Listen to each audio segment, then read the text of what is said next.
Welcome back, and thank you for tuning in to Midnight Affairs Tales that we appreciate every single one of you. We'd love to know what part of the world you are watching from right now. Let us know in the comments now. Let's dive into today's story. Chapter 1. He stood at the edge of his driveway, keys clenched so tight in his fist the metal dug into his skin. The sun had dipped just below the rooftops, leaving his house wrapped in that pale blue glow right before dark. A familiar truck was parked in front his, and beside it, a black Dodge he didn't recognize. Logan Maddox hadn't planned on coming home early. The VA appointment wrapped up faster than expected, and his instincts, those ones that had kept him alive overseas, told him not to call Maddie. Just drive. Just come home. Now he was frozen. Not from fear. From that clarity that comes when something is terribly, silently wrong. The lights were on in the living room. The curtains drawn halfway. Music faint through the window, classic rock. Maddie's go-to when she was drinking wine. But the laughter wasn't hers. It was a man's. He stepped forward slowly, one boot at a time on the gravel. His leg, still sore from shrapnel surgery, ached. But his mind didn't flinch. It was locked in. He touched the front door. It was unlocked. He pushed it open. Inside, warmth and betrayal hit him in the same breath. A half-empty bottle of red wine on the table. 2 glasses. A man's jacket slung over the chair. And there, in his kitchen, stood Brandon Heller. Shirtless. Smirking. Holding a damn beer from his fridge. Maddie appeared from the hallway in a robe. Her face dropped when she saw Logan. No one spoke. Logan's eyes didn't move from Brandon. Not even once. How do you look a man in the eye when you've already saved his life once? Wait, I need to tell you something important. Have you ever realized that you keep watching my videos but haven't subscribed yet? This video has reached this point, which means you're enjoying it. So why not subscribe? I have a big goal, 3,000 subscribers, and you can help me reach it. Think about it. If you don't subscribe now, you might miss my next big video. This is the moment. Hit that subscribe button now. Do it now. And don't forget to hit the bell icon so you never miss out. I know you'll do it. And when we hit 3,000 subscribers, I have a special surprise for you. Now, let's continue story. The desert was on fire. Not literally, but it felt like it. Explosions echoed down the canyon, the sun baking every inch of uncovered skin, and the air thick with sand and smoke. Medic! Someone screamed. Logan didn't wait. He dropped his rifle, grabbed Brandon by the straps of his vest, and dragged him across jagged rock and dust. His legs screamed with every step already hit. Didn't matter. Stay with me, Heller, he yelled, breathless, hauling him over the ridge where the Humvee was burning. Brandon groaned. They got my leg, I know. Shut up. Keep breathing. Bullets cracked the rocks around them. Logan shielded Brandon with his body, pulling them into a shallow ditch. He radioed, called in backup, applied a tourniquet, and waited. Minutes felt like years. Brandon passed out twice. Logan slapped his face to keep him conscious. You die on me. I swear I'll bring you back just to kill you myself, Logan muttered. When the medevac finally came, Logan lifted Brandon onto the stretcher with everything he had left in his body. Later, in the hospital tent, Brandon gripped Logan's wrist and said, You saved me, man. You saved my life. I owe you everything. Logan didn't say anything. He just nodded and limped out, exhausted and bleeding. Now, standing in his own house, watching the same man sip beer with his wife, Logan heard those words again. You saved me. But saved him for what? To drink from his fridge? To sleep in his bed? To steal his wife? Some debts should have stayed unpaid. His house. His wife. His brother-in-arms. Logan felt the weight of those 3 things press against his chest like a concrete slab as he stared at Brandon. Everything in the room was familiar, except the way it felt. The warmth was fake. The silence was poisonous. Brandon raised his beer. Logan, didn't know you were back so soon. Maddie's hand fluttered near her neck like she wanted to explain but couldn't find the words. Logan didn't answer. He just walked inside, boots heavy on the hardwood. He took in the details, his wedding photos still hanging crooked near the kitchen. The one Maddie always said she'd straighten and never did. A blanket on the couch that wasn't there this morning. A wine stain on the rug. He saw everything. You two celebrating something? Logan asked. His voice was low. Calm. Too calm. Maddie swallowed hard. Logan. Brandon cut in. It's not what it looks like. Logan finally looked at him. No, he said. Then explain it to me, Brandon.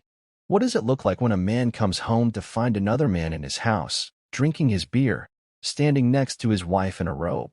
Brandon blinked, caught. Maddie turned away, shame rising like heat on her neck. Logan didn't yell, didn't break. That scared them more. I saved your life, Logan said, stepping closer. And you paid me back like this. Brandon didn't respond. Logan turned to Maddie. Is this what you wanted? Him. She looked away. Logan walked out. He didn't slam the door. He just closed it. If everything that was his could be taken that easily, what exactly did he ever have? The last time Logan used the word fellow to describe another man, it meant something. It meant loyalty, risk, survival, a bond thicker than blood and deeper than family. Now it tasted like rust in his mouth.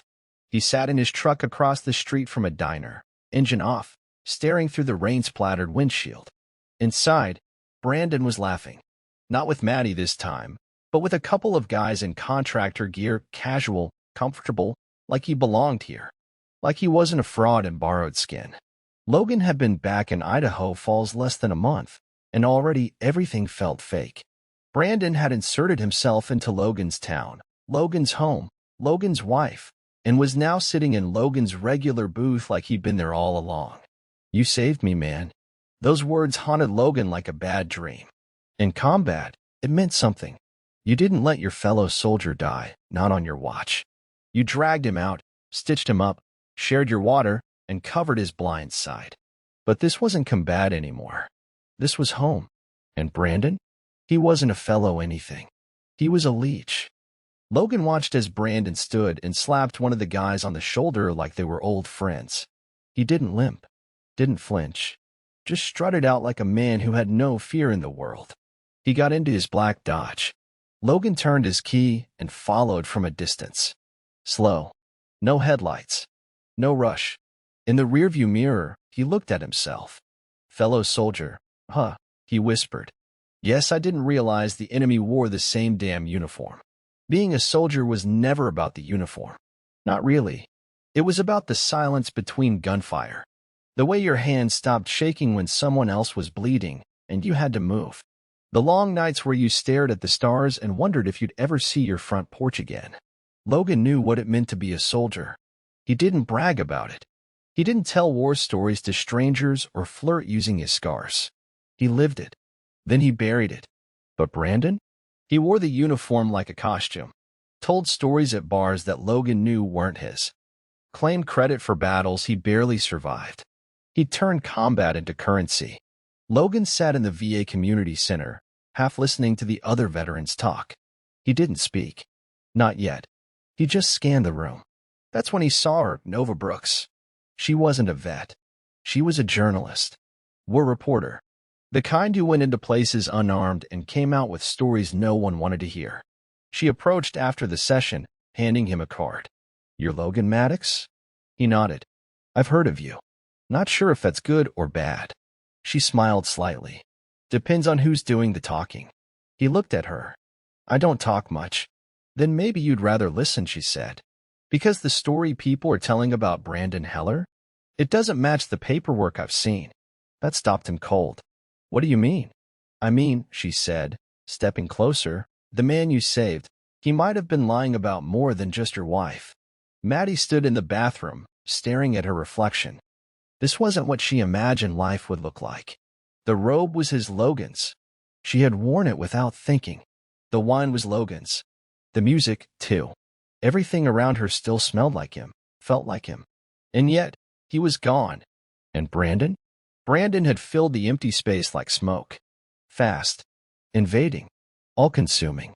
She ran the water and splashed her face. It didn't help.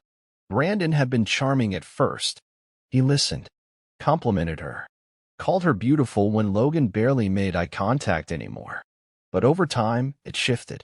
He made little comments about her looks, criticized the way she spoke, picked at her choices. Last night, he raised his voice. Just once. Tonight, he'd grabbed her wrist. Just for a second, but hard enough to leave a mark. Maddie didn't say anything. Not yet. She wasn't sure what part she played in any of this. Guilt was a strange thing. It kept her stuck, kept her quiet. But a voice inside her whispered that maybe she hadn't just traded love for excitement. Maybe she'd traded safety for danger. Downstairs, Brandon's footsteps echoed. "Hey," he called, casual. "You want to watch something?" She stared at her reflection. Her eyes were tired, her skin pale. Her voice barely worked when she said, "In a minute." She dried her face and left the robe on the floor.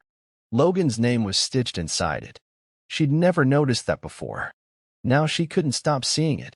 That life she thought she wanted? It wasn't this.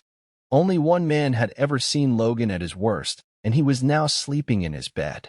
That thought stuck with Logan as he stood in the dark hallway of the motel room he'd been crashing in, his back against the wall. Phone screen dim, open to a string of text messages from Maddie that he refused to read. He had questions, but none he wanted her to answer. Not anymore. Instead, he opened a folder Nova had sent. She promised it would blow a hole through Brandon's image. He hadn't been ready. Until now. Medical records, deployment timelines, internal reports. Logan read slowly. Brandon never returned to active combat after the ambush. Never finished his rehab.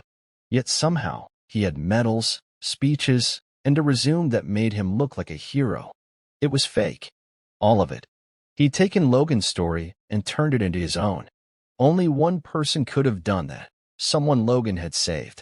Someone who watched him bleed, then decided it was easier to be him than to thank him. The weight of it sat heavy on his chest. Brandon had stolen more than just Maddie. He'd stolen Logan's identity, his respect, his life. Logan's jaw clenched. His heart rate stayed calm, too calm. That was the part that scared him. His phone buzzed again. Another message from Maddie. "I made a mistake. Please, just talk to me." He didn't reply. He just stared at the message and whispered to himself. "You were the only one I trusted." And now? There was only one way this was going to end. The words looped in Logan's mind as he sat behind the wheel, engine idling, to the lake. He'd overheard Maddie and Brandon whispering about it 2 nights ago, thinking he wasn't listening, thinking he wasn't paying attention. But he was. Every word, every glance, every nervous laugh. They were going to the lake this weekend. Their secret getaway. The place Logan had proposed to Maddie 5 years ago. She didn't even realize it was the same cabin. But Logan did. He drove out early, too early for anyone to notice. The back roads were empty, the pine trees closing in around him like a tunnel. Cold air filled the truck, and memories clawed their way in. That place used to mean peace. Now it was the perfect stage. He parked half a mile out and walked the rest of the way. Quiet steps. Calculated. The soldier in him never left. The cabin was still there. Dusty. Untouched. A little older. But solid. Inside, he knew the layout by heart. He checked the locks. The floorboards.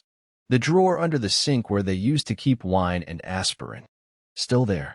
He pulled a small black case from his backpack and opened it.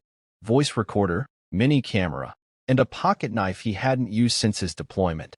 This wasn't about violence. Not yet. This was about control. He planted the devices strategically. Under the bed. Near the fireplace. In the kitchen where they'd pour their drinks and play pretend.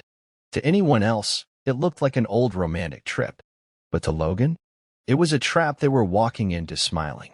Brandon slammed his truck door harder than he meant to. Anger came easy now. He couldn't find anything lately, his wallet, his charger, his peace of mind. Even Maddie was drifting. She'd been moody, distant, talking less, thinking more. And worst of all, Logan had vanished. No text, no threat, nothing. It made Brandon itch. He stood in his garage, pacing. "He's watching me." "I know he is," he muttered. He grabbed a beer, then another, downing both like water. He stared at the walls. Everything in this garage was Logan's. Tools. Shelves. The old dartboard. Even the damn extension cord was labeled LM. The guy didn't just save his life. He built one that Brandon had walked into and stolen, piece by piece. And now? Now he couldn't find where Logan had gone, or worse, what he was planning. Brandon pulled out his phone. Tried calling a guy he served with. No answer. He flipped through old messages. Logan had barely texted during his recovery. Silent. Detached. Cold. But that's the thing about quiet people. You never know what they're building until it's too late. Maddie came into the garage, arms crossed. She had that look again. Brandon, something's not right. He looked at her. What are you talking about? I think Logan's watching us. Brandon laughed, but it was hollow. If he is, he said, trying to sound strong, he better make his move. But deep down, he was terrified Logan already had. That bed, that room, that night. Maddie whispered it like a confession, but no one was around to hear her. Just her, the mirror, and a bottle of wine she hadn't planned on opening. She stared at the guest room door. It was closed now, but it still held weight. Guilt seeped through the wood. It happened there. The first time. Brandon had leaned in. She hadn't stopped him. She told herself it was a mistake, but mistakes don't happen more than once. They become choices. And she kept choosing him. That night haunted her more than the others, because she remembered Logan had come home late from the hospital. He was limping, quiet, tired, and she hadn't even looked him in the eye. She told herself he'd changed, but maybe she had too. She touched the door handle, just her fingers, like it might burn. She remembered Brandon whispering in that room, "He's broken, Maddie. You don't have to break with him." And maybe she believed it. Maybe she wanted to. But now? Now Logan's silence felt louder than Brandon's charm. And for the first time, she missed the man behind the silence. Logan watched from a distance. Not from jealousy. Not from pain. From calculation. Brandon liked being the man in charge. The one with the story, the spotlight, the easy grin. But strip away the compliments, the uniforms, the false medals. What was left? Not a man. Just a copy. A shadow of someone who actually fought. Bled. Sacrificed. Logan wasn't watching for revenge. Not yet. He was studying. Like a soldier scouting the terrain. He followed Brandon to a bar 2 towns over. Watched him flirt with a bartender half his age. Heard him lie about deployments he never took. "You were in Cuner Province?" she asked. Brandon nodded without blinking. 3 times. Rough place. Logan smirked in the shadows. He was never there. That wasn't a man talking. That was a fraud trying on someone else's skin. Logan didn't confront him. Not yet. You don't rush a war. You prepare for it. There's something eerie about silence in a house that once held laughter. Logan stood inside the cabin at the lake, alone, breathing in the dust and the cold. It was quiet now, but soon it wouldn't be. He moved through the room slowly, placing hidden cameras, checking the angles, replaying the blueprint in his mind like a mission brief. He paused in front of the fireplace, looked straight at the camera he'd just set up. And now, let's break the fourth wall for a second. If you're watching this right now, where are you watching from? What city? What state? Go ahead, drop it in the comments. I want to know who's in this with me.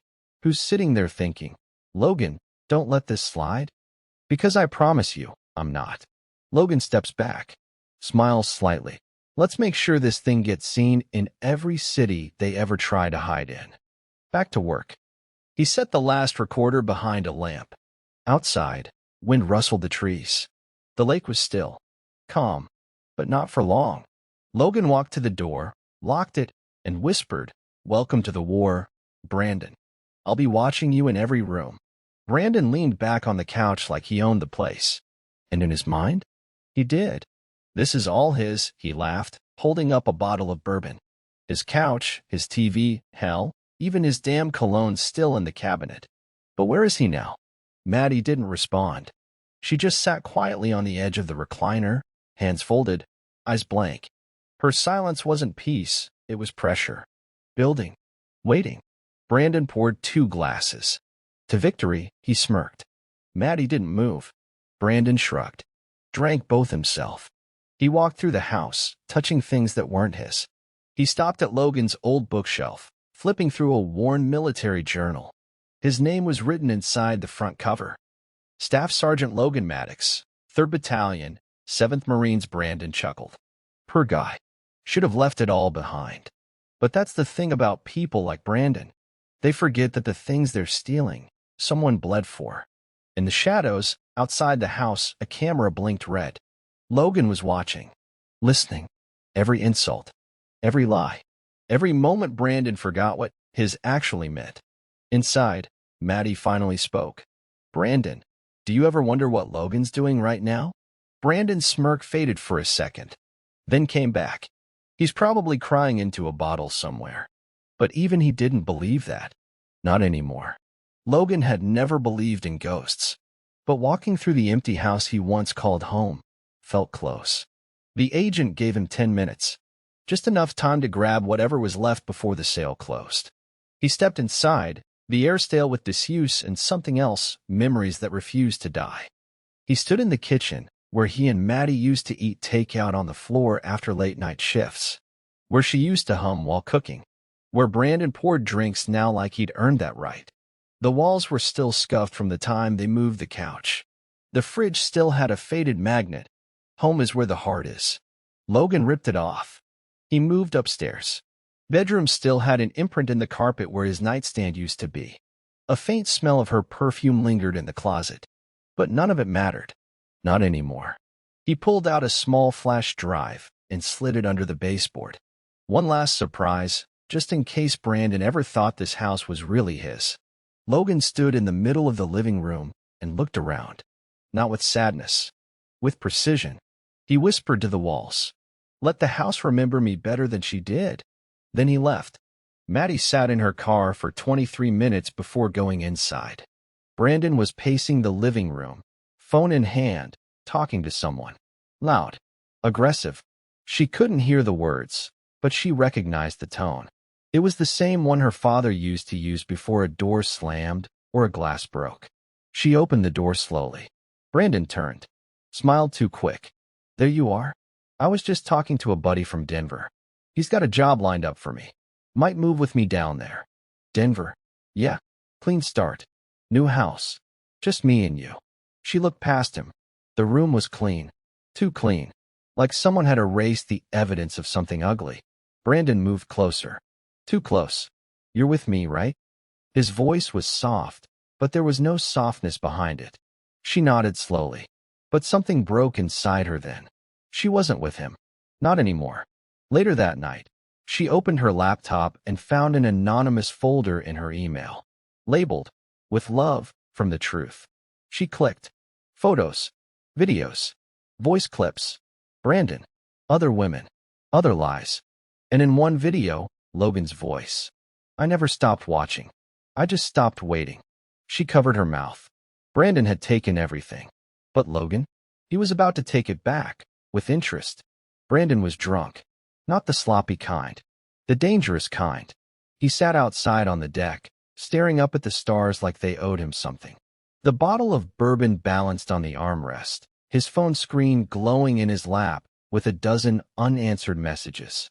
Maddie hadn't spoken to him all day. He hated that. This was his night. His woman. His house, still in Logan's name, technically, but that didn't matter to Brandon. He'd earned it. Took it. That made it his. Or so he told himself. Until he saw the flash. A camera. Somewhere near the trees. Just a blink. A reflection.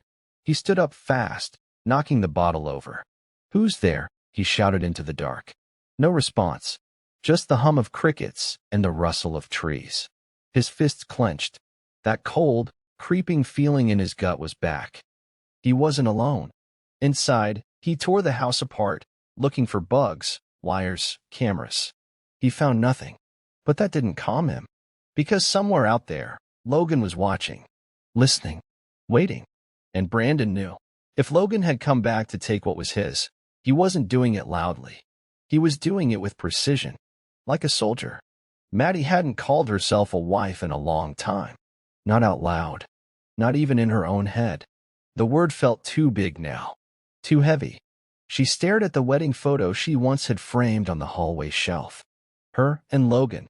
Younger. Hopeful. Real. That version of her had believed in forever. Now, she wasn't even sure who she was trying to be. She had lied, cheated, hid, then tried to justify it all as something she deserved. But that folder Logan had sent, it cracked her open. Brandon wasn't just a mistake. He was a pattern. And Logan? He hadn't broken down. He hadn't begged. He'd moved like he was building something. Something dangerous. That made her feel two things at once, guilt and something closer to fear. She walked into the bathroom, stared at herself again. Same mirror. Same question. How did I become this version of myself? She took off the necklace Brandon gave her, dropped it into the trash, and for the first time in months, she said the word out loud. Wife. And she didn't mean it like a title. She meant it like a question. Was she ever one at all? He wasn't just back. He was everywhere. Brandon felt it. The pressure. The paranoia. The sense that every step he took was being recorded, watched, judged. He tried calling Logan once. Just once. No answer. He left a voicemail. You win. All right? You win. Just let this go. No response. Brandon smashed his phone against the wall. He wasn't used to being powerless. That was Logan's thing. Quiet. Passive. Wounded. But not anymore. Now, he was the one playing defense. Jumping at shadows. Questioning everything. He walked into his garage and froze. The dartboard had a single dart in the bullseye. He hadn't thrown it. It wasn't there yesterday. He's in my house, Brandon muttered. He's in my ****ing house. And for the first time since this started, Brandon wasn't just angry. He was scared. Nova had seen soldiers talk about war. She'd seen them cry, seen them shake. But Logan? He didn't do any of that. He sat across from her at a back booth in a nearly empty diner. No music, just the sound of coffee being poured and the occasional clink of silverware. He'd asked her to come alone. No recorder, no notebook. I saved him, Logan said finally. And he used it against me. Nova didn't interrupt.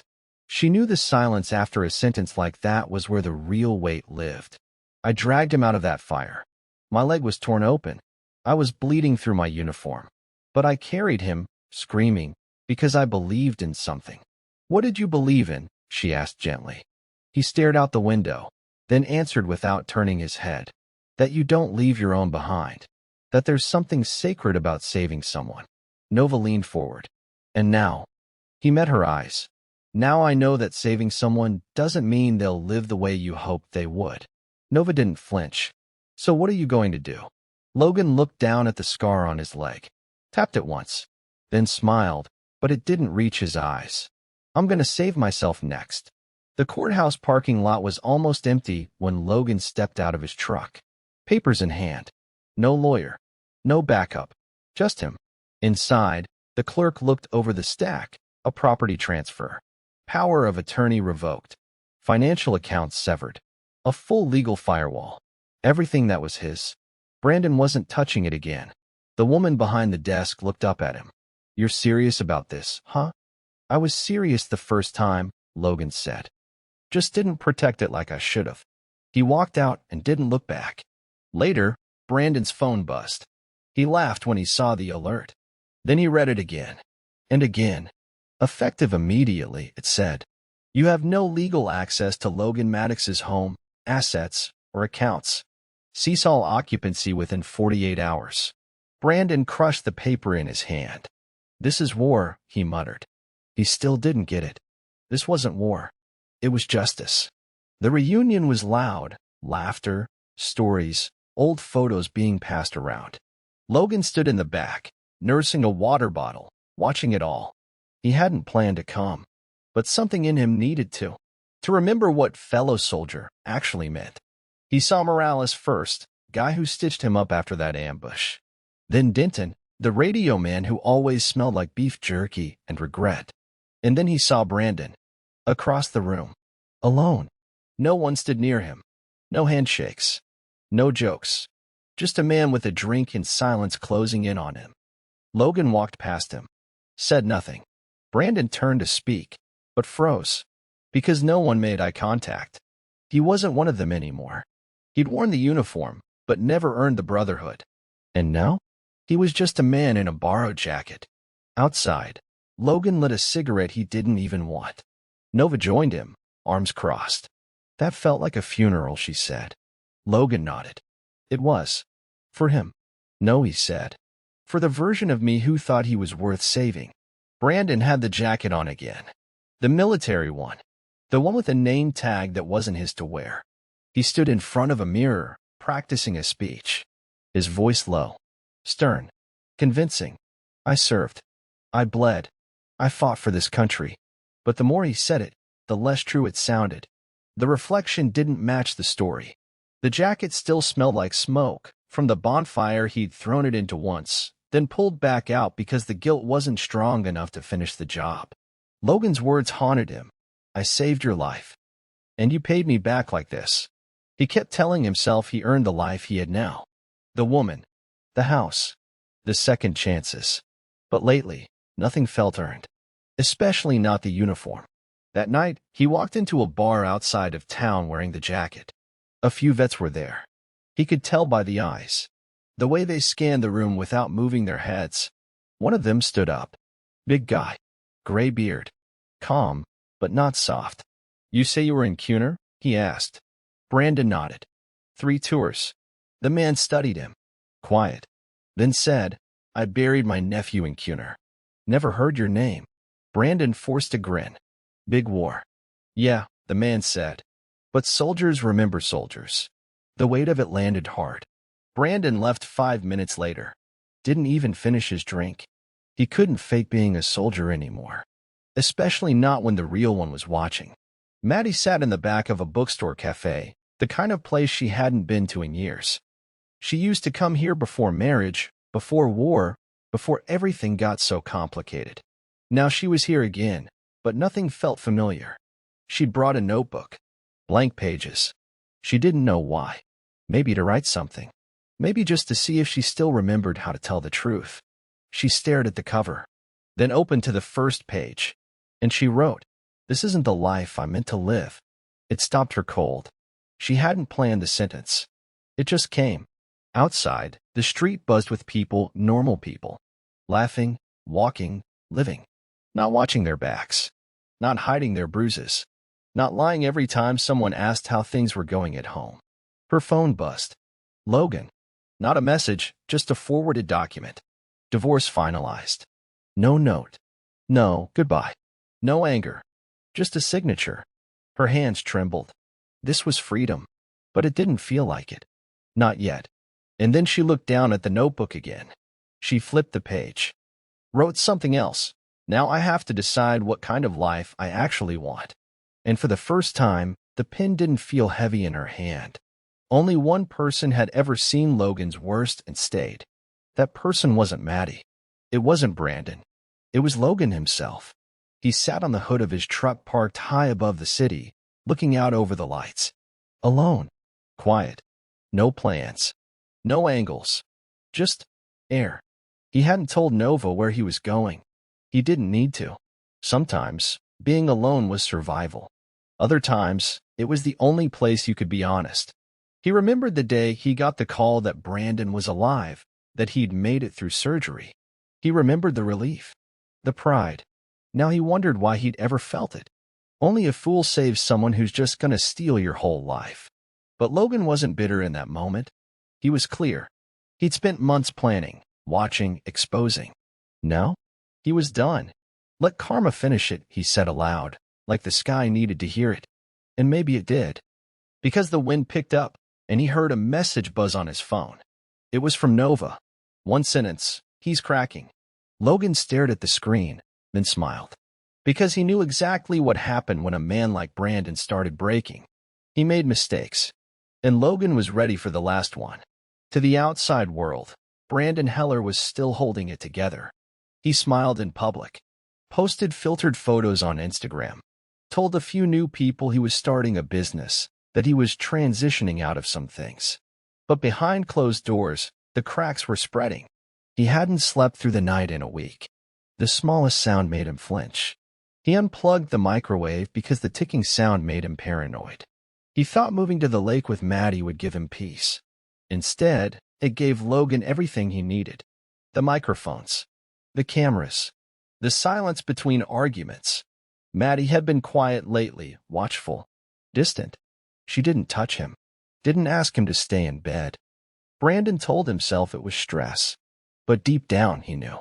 The moment Logan's email landed in Maddie's inbox, something shifted, and he felt it. He tried forcing her affection, tried reminding her what they had, but she never looked at him the same after that night. He opened his laptop, hands shaking, and searched Logan's name again. No social media, no activity, nothing. Then he checked his inbox and found a new message, no sender, no subject, just one line. To finish something, you have to know where it really began. And suddenly, Brandon realized this wasn't ending. It was just getting started. Brandon couldn't find peace or logic or anything solid anymore. He was unraveling. He drove around town aimlessly, scanning streets and alleys like Logan might jump out at him. He checked his phone obsessively. Blocked numbers kept calling. Silence on the other end. At one point, he found himself parked outside Logan's old VA office, just staring at the entrance, hoping to catch a glimpse, hoping not to. Inside the truck, he gripped the steering wheel and whispered, "Where are you, man?" But he knew Logan wasn't coming to him. Logan was making him come undone all by himself. Later that night, Maddie stood outside the cabin, staring out over the lake. She held her phone to her chest, as if protecting it from him. Brandon walked up, tried to act casual. "What are you doing?" She turned, calm, empty, trying to find myself again. He laughed bitterly. "That's not how it works. You don't just snap back." She looked at him and said something that chilled him to his core. "Maybe you're right. But you never tried to find me, Brandon. You just took what was easy," and walked past him without another word. For the first time, he didn't follow, because something told him he was already too late. Maddie found the flash drive in the laundry room behind a loose tile. She wasn't looking for it. She was cleaning up a mess Brandon made after one of his tantrums. The tile shifted. She saw the edge of the plastic, pulled it out. It wasn't labeled, just there. She hesitated, then plugged it into her laptop while Brandon was out running errands. The screen flickered, then opened a folder. Surveillance footage, clips, dates, audio files, a timeline, a story, that cabin, that weekend, that conversation. Everything Logan had been watching. Everything Brandon had said when he thought no one could hear him. There was a clip of Brandon laughing with another woman on the phone, talking about Maddie like she was a disposable thing, a mistake. And then Logan's voice, quiet, deliberate. "See, that's what happens when you build your world out of lies. Eventually, the truth walks right in and sets the whole place on fire." Maddie closed the laptop. Her heart wasn't racing. It was still, because now she wasn't scared. She was certain. Brandon hadn't just lied to Logan. He'd been lying to her all along. And Logan wasn't just gone. He was everywhere Brandon looked. Logan hadn't been a man who raised his voice. Not in combat. Not in marriage. Not even when everything fell apart. But now, he didn't need to speak at all. He let Brandon do the shouting. The man was unraveling, picking fights in public, arguing with Maddie on store sidewalks, checking his phone like it was a ticking bomb. And it was, because Logan had started leaking the truth. Nothing loud, just slow drips. A photo to one of Brandon's side flings. A military contact tipped off about Brandon's exaggerated service. A quiet legal complaint filed with a veterans organization. He was exposing the man from the inside. Meanwhile, Logan met with Nova again, this time in a small room at the local news station. "Off air. Off the record. You still sure you don't want your name in this?" she asked. Logan stared at the wall. "I'm not doing this to be seen." "Then what are you doing it for?" He looked at her. "To remind that man who made me bleed that I'm still standing. And he won't be when I'm done." Nova didn't smile. She just nodded. Because she believed him. And more importantly, so would the rest of the world, soon. Maddie stood in the same kitchen where it had all started. She could still hear Brandon's voice from that first night. Smooth, quiet, dangerous, like he was offering her a way out of something hard and into something exciting. But now she realized she'd never stepped into freedom. She'd stepped into a trap. Brandon had isolated her, turned her cold, slowly peeled her away from who she used to be. And Logan? He hadn't chased her, hadn't begged. He'd simply vanished. And now, he was dismantling the lie she'd chosen, brick by brick. She reached into the cupboard and pulled out the coffee mug Logan used every morning. She hadn't thrown it away, even when Brandon told her to. She held it in both hands, and she finally said it out loud. I was wrong. Not whispered, not ashamed, just true. Behind her, Brandon walked in, shirtless, moody, still hungover. You say something? She turned, calm. I said I was wrong. He scoffed. That's rich. And walked right past her. But for the first time, Maddie didn't follow, because she wasn't in this anymore. Not with him. Brandon opened the envelope on the porch like it was a bill. He unfolded the paper slowly, not expecting much. Then he saw it. His name, at the top of a formal complaint. Allegations, stolen valor, falsified documents, impersonation of service records, verbal abuse, financial manipulation. From multiple sources. With attachments. Witnesses. Evidence. His stomach dropped. He staggered backward and dropped the envelope. It fluttered across the porch like something alive. He scanned the street. No cars. No Logan. No Nova. But he felt it. Like the truth was standing right behind him. He burst into the house, grabbed his phone, started dialing. Voicemail. He tried again. No answer. Come on, he shouted, slamming the phone down on the counter. Maddie stood at the top of the stairs. Watched him break down. He didn't even notice her. He was too busy trying to stop a war he didn't understand. This wasn't a fight in the open. This was a silent reckoning. And Logan was hitting him where it hurt most. Right in his identity. Everything Brandon had built was borrowed. And now, the man he'd stolen it from was taking every piece back, one by one. The house was no longer quiet. It creaked now, shifted in the wind, groaned at night. Or maybe that was just Brandon's mind turning against him. He moved from room to room like a man haunted. He locked doors that had never been locked, slept with lights on, closed blinds during the day. It used to feel like a prize. Now it felt like a punishment. He opened drawers and found nothing he recognized. Logan's handwriting on the back of old receipts. A toolbox with initials engraved. Pictures of Maddie and Logan in better years, buried in the back of a closet. He tried throwing things out. That didn't work. The house still felt like Logan. Still looked like Logan. And now, with every call unreturned and every legal notice piling up, Brandon started to realize this house was never his. He stood in the living room, breathing hard. Maddie watched from the hallway, silent. You hate me now too? He snapped. She said nothing.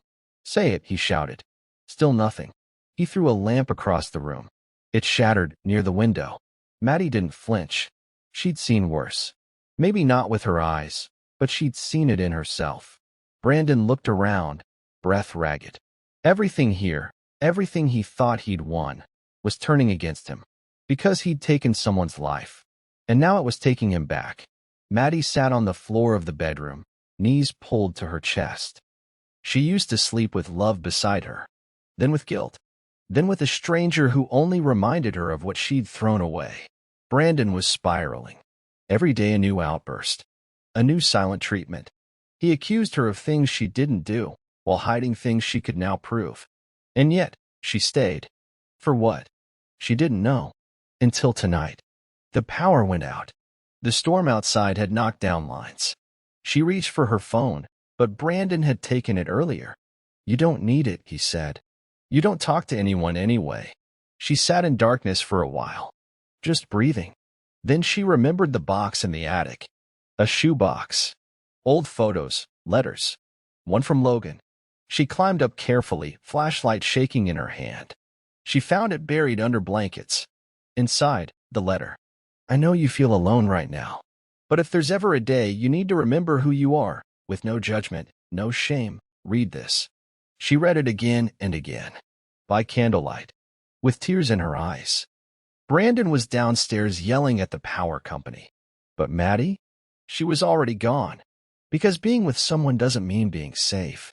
And being alone doesn't mean being lost. Nova stood in front of a large screen in the editing bay, watching the footage Logan had delivered. It was clean, legal, bulletproof.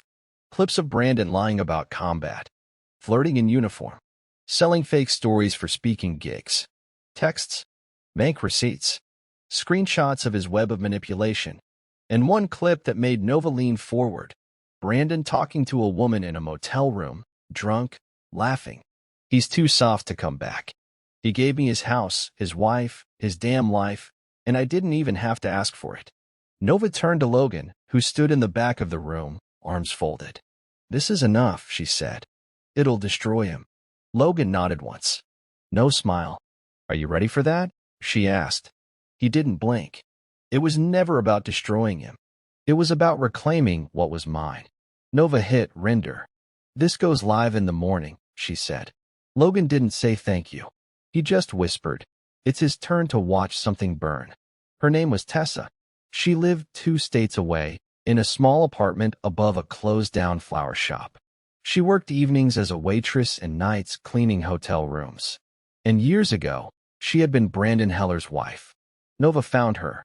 Not in a dramatic, big reveal kind of way. It was a trail of forgotten court documents, a few mismatched addresses, and a quiet phone call that ended with one sentence from Tessa. I always knew he'd burn someone else next. Now, she sat across from Nova in a quiet booth, her hands wrapped around a chipped mug of coffee. I left him after a year, Tessa said. He didn't hit me. Not at first. Just chipped away at me. Told me I was lucky to have him.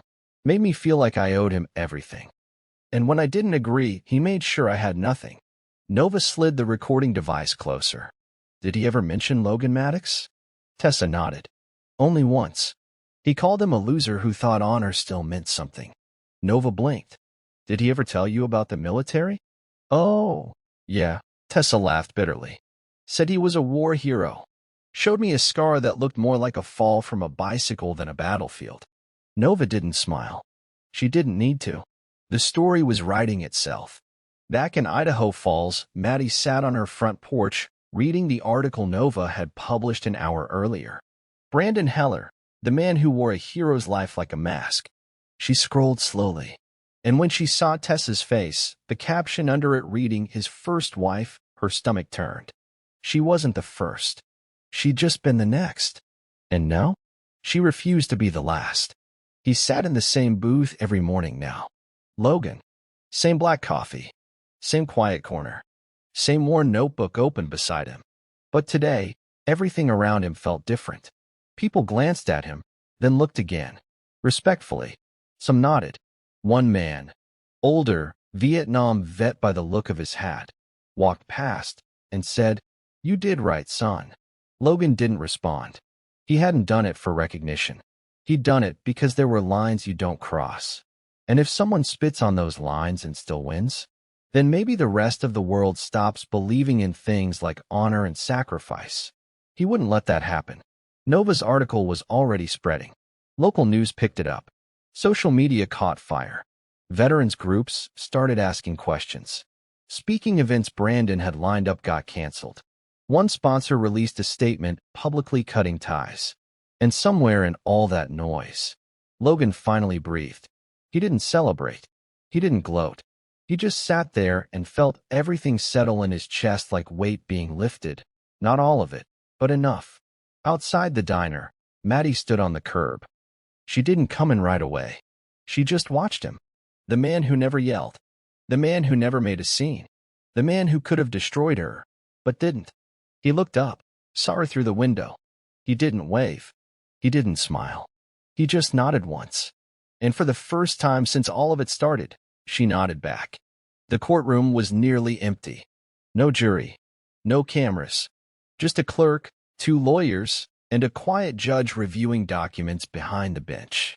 Logan sat in the back. He didn't need to be there. The charges weren't his to file, but he came anyway. He didn't want to watch Brandon fall. He wanted to watch him fade. The motion was quiet, administrative. A veteran oversight committee had requested Brandon's discharge records for verification. Stolen valor, misleading credentials, public fraud. There were enough red flags now to light up an airstrip. Brandon hadn't shown. Of course he didn't. Logan watched the paperwork pass hands, signatures made, dates sealed. No fireworks. No courtroom drama. But it was done. The medals Brandon never earned? Pulled. The reputation he built on Logan's back? Erased. His future as a hero? Gone. Logan walked out into the crisp air, the wind cutting across his face. Nova was waiting by the sidewalk. "It's official," she said. "He's finished." Logan didn't answer right away. He looked out at the city, the mountains in the distance, the cars going by like nothing big had just happened. "I don't feel anything," he said. "You expected to?" "I thought it'd feel like winning." Nova nodded, quiet for a beat. "Maybe it's not about winning. Maybe it's about what you saved." Logan turned to her. "You saved your name, your story, your future.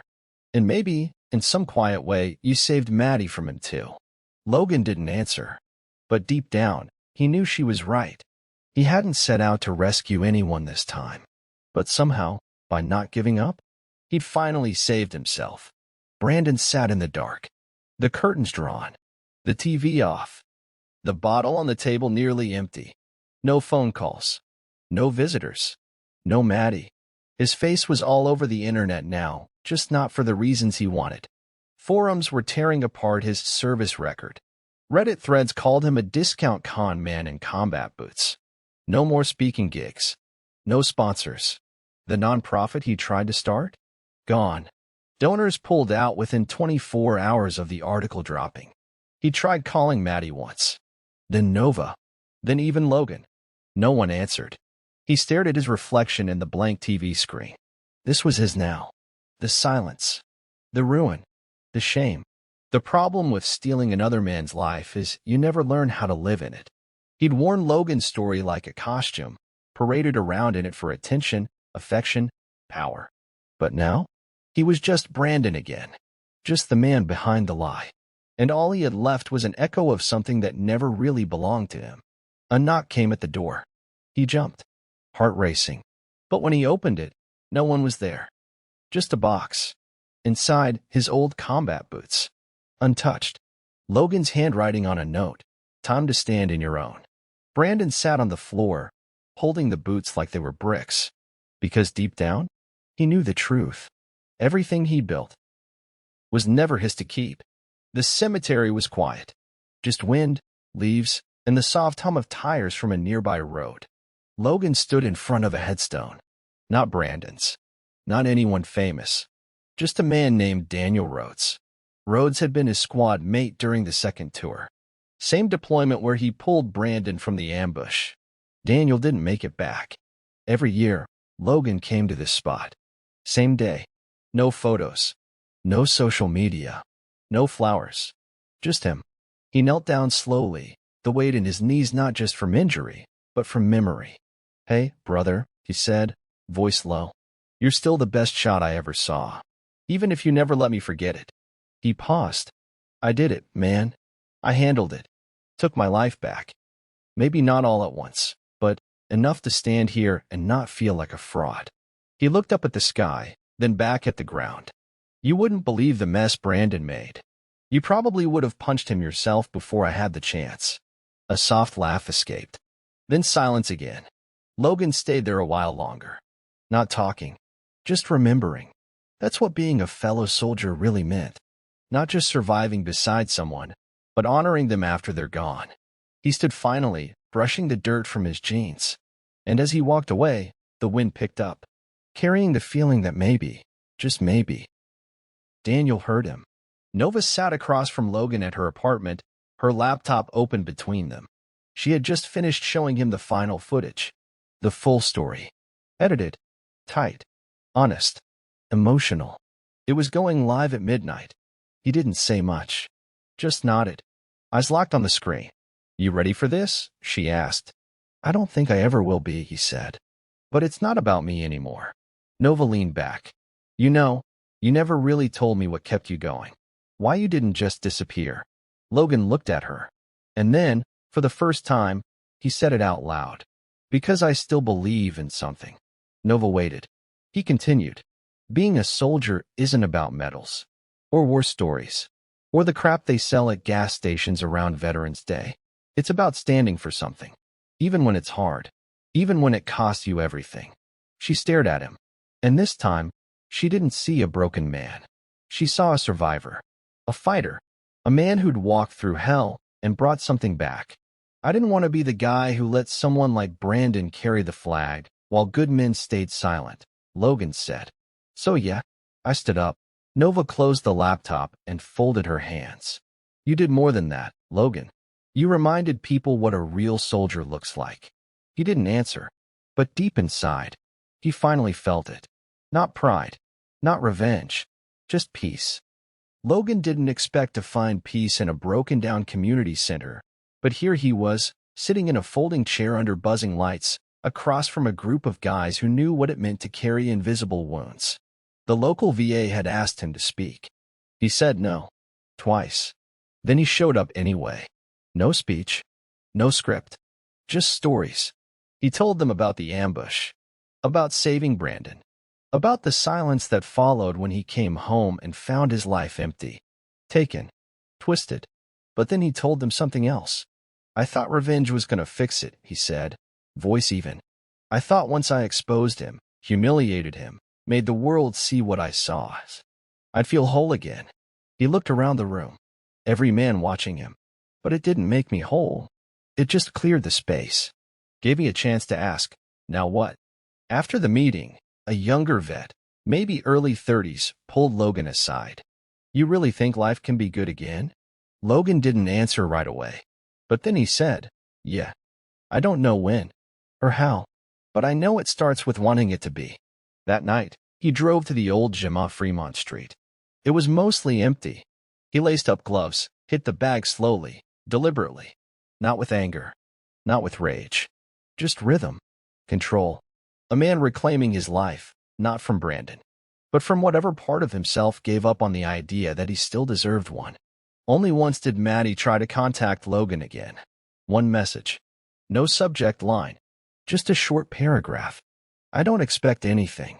I just want you to know I finally see it now. You didn't lose me. I lost myself. And when I did, I broke something I'll never be able to fix. I hope you're okay. I really do. Logan read it once. Then again. He didn't reply. Not because he was bitter, but because he finally understood the difference between forgiveness and reconnection. Some people are meant to be chapters, not the whole book. He closed his phone and left it on the table, then picked up a flyer that Nova had left for him. A local outreach program for returning vets, looking for mentors. He stared at it, then circled the time slot with a pen.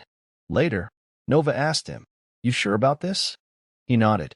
Only thing I've been sure about in a long time. She smiled. That's saying something.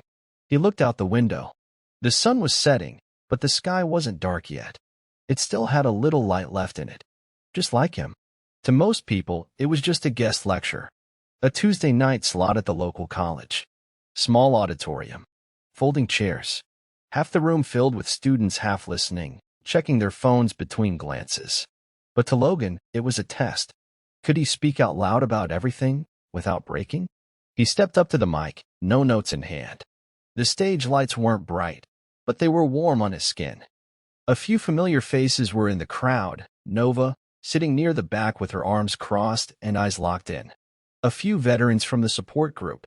Even Maddie's sister, who had reached out recently just to say, thank you for not losing yourself. Logan adjusted the mic, took a breath, and spoke. I'm not here to tell you about war, he said. I'm here to tell you what happens after. What it feels like to come back to a life that doesn't feel like yours anymore. Silence. He looked at the front row, young faces, eager, skeptical, curious. I trusted someone once, he continued. Saved his life. Thought that meant something. He paused. Not dramatic, just honest. But saving someone doesn't mean they'll save you back. Doesn't mean they'll protect what you gave up to protect them. He moved away from the mic slightly, voice still steady. I'm not angry anymore. I'm not trying to get even. I'm trying to build something I can live inside again. A beat. Because if we don't learn how to live after we fight, then what were we fighting for? A long, full silence followed. And then someone clapped. Then another. Soon the room filled with it. Logan didn't smile, but he nodded, stepped off the stage, and let himself feel the weight of healing begin.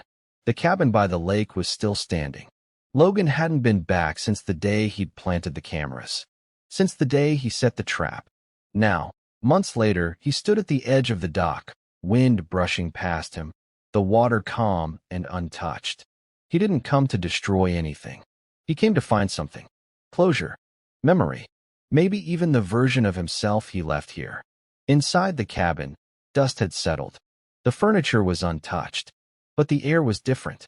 Still, settled. He moved slowly, walking past where the recorder once sat behind the lamp, where the camera had once watched the bed. All of it had served its purpose.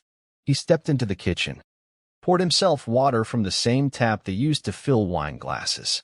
And then he did something unexpected. He laughed.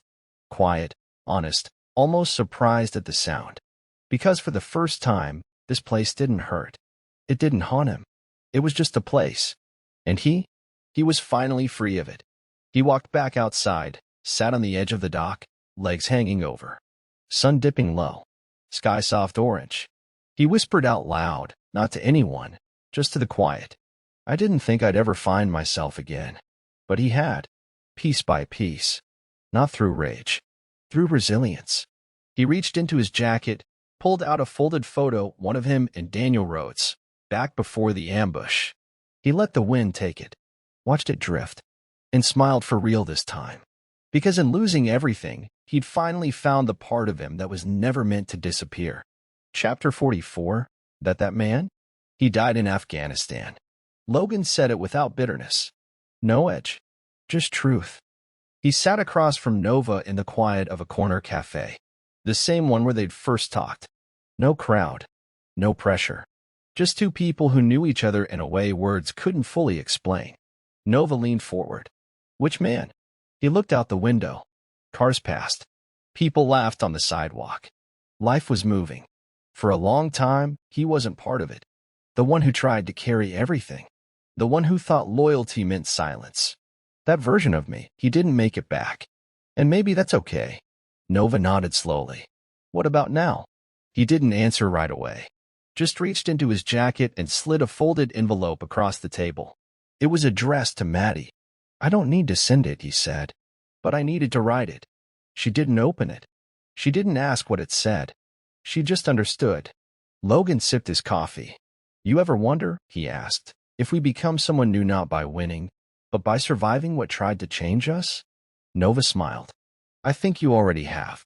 That man, the one who carried guilt like armor, who mistook silence for strength, who saved someone who didn't deserve saving. That man was gone, and the one left behind, he wasn't perfect, but he was free. Maddie stood on the sidewalk across from the house. It wasn't hers anymore. The yard was trimmed. A small family was moving in, boxes stacked near the porch. A boy ran past her with a toy plane, laughing. His mom waved her across the driveway, thinking she might be a neighbor. Maddie smiled politely, then turned away. The wind picked up. She pulled her coat tighter, walked slowly down the block, hands deep in her pockets, heart somewhere between regret and acceptance. She hadn't spoken to Logan since the message. Didn't expect to. And yet, part of her hoped he'd see her now, not to forgive, not to reconnect, but to know that she finally understood. She hadn't just lost a husband. She'd never truly been a wife. Not in the way Logan deserved. Not in the way she now wished she had been. But there are some truths you don't get to rewrite. Some people walk out of your life, not because they stopped loving you, but because they finally started loving themselves. She looked back once, then kept walking. Elsewhere, Logan stood at the edge of a veterans event stage. His name had just been called, not for what he exposed, not for revenge, but for resilience, for rebuilding, for being living proof that a broken life doesn't mean a finished one. He stepped up to the mic and took a breath. My name is Logan Maddox. I'm not here as a soldier, or a survivor, or a man with a headline. I'm here because I didn't let one betrayal define me. And maybe you won't either. And that's the end of this story. If you felt it, any part of it, do something for me. Hit that like. Share it with someone who needs to hear it. And make sure you're subscribed for the next story, because we're not done telling the truth out loud. And here's my question for you. Have you ever trusted someone who ended up using that trust against you? Drop your story in the comments. You never know who needs to hear it, or who might heal from reading it. Until next time, this was his story. Maybe the next one's yours.